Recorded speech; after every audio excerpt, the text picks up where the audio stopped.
নমস্কার, আমি চৈতালি। স্মৃতিতে সবাইকে স্বাগত। আজকের রেসিপি ছোলা ভিজিয়ে ছোলার ঘুগনি।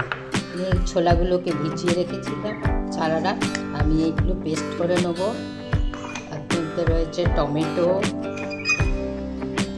আদা আর একটু জিরে নিয়েছি, শুকনো লঙ্কা, দেখুন এগুলো পেস্ট করে নেব।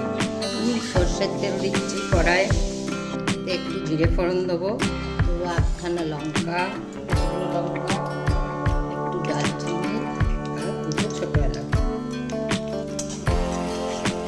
একটু নেড়ে নিয়ে যে মশলাটা পেস্ট করলাম সেটা দিচ্ছি, একটু হলুদ, সামান্য একটু চিনি।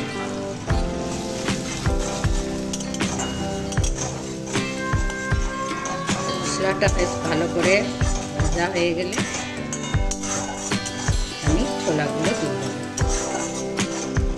দিয়ে দিলাম। আমি ভেজানো ছোলা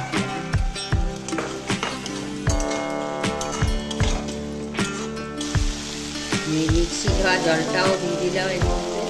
আর দেবো পরিমাণ মতো নুন। এরপর এটাকে ভালো করে কষতে হবে। মশলা দিয়ে ভালো কষা হয়ে গেছে। এবার আমি পরিমাণ মতো জল দিয়ে এটা ছোলাগুলো সেদ্ধ